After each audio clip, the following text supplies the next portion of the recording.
Hi, this is Carly, and I'm talking about Blendspace today. Blendspace is a free Web 2.0 tool where teachers can create resources to use in their lessons. I really like the fact that they can take all the resources they needed for that specific lesson and put it on one page so you don't have to keep going to your different tabs.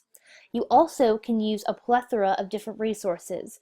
You can use YouTube videos, you can use your own lesson plan files. You can upload stuff from your Dropbox or your Google Drive account if you have them. And I think it makes it a lot more easier for teachers to just drag and drop everything in and it's just right there for them when they need it for that day. I'm going to show you right now how to sign up for your account and then what you can do with Blendspace. So first, when you sign up, you're going to want to click this blue button here.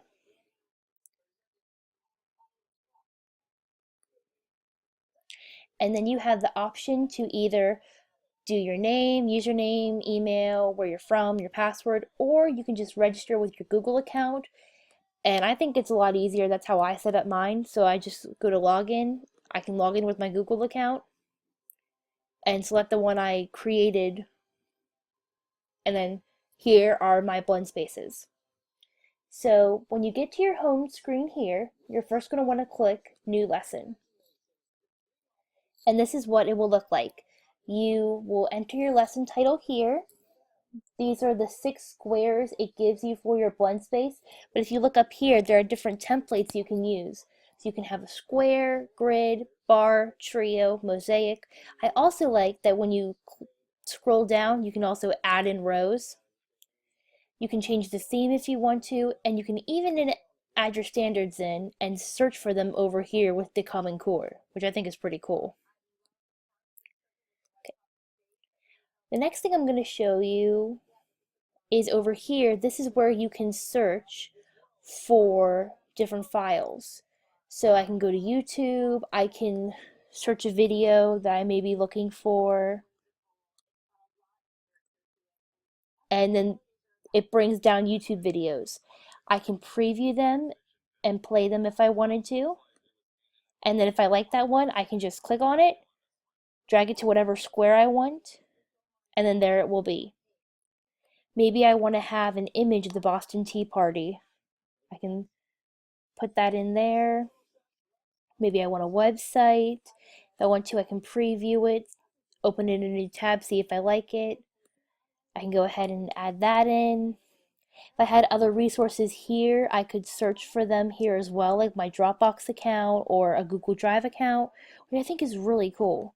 You can use stuff from EdSite, and there's also, you can look through Tess's resources and maybe find something else there that you would want to use. I also really enjoy the fact that when you put your cursor on the box, you can add text. So you can like add in more information about that specific resource you have in there, or you can add a quiz. So you can put in different questions, which unfortunately is one downfall to Blendspace. You can only put in um, you can only put in multiple choice questions. You can't do an open-ended question or true or false, which is a little disappointing, but they still work pretty well. Just to show you a finished one, I created this one on Percy Jackson. So I have a trailer of the Percy Jackson and the Lightning Thief movie because the basis is that we're going to be reading the book. So this is like a preview before we read the book. I have a picture, a cartoon of the Greek gods and goddesses here. I have 2 websites the students can look at, a web quest for them to complete, and then a quiz. So I have, who were the big 3 of the Greek mythology, who were the twins of the Greek mythology, who was Zeus's wife, and who played a trick on Apollos, who was the goddess of wisdom.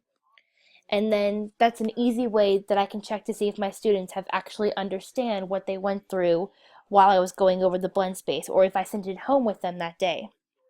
Some benefits of Blendspace is that teachers don't have to jump from page to page, it's like I've already said, and they can also share their blend spaces with other teachers.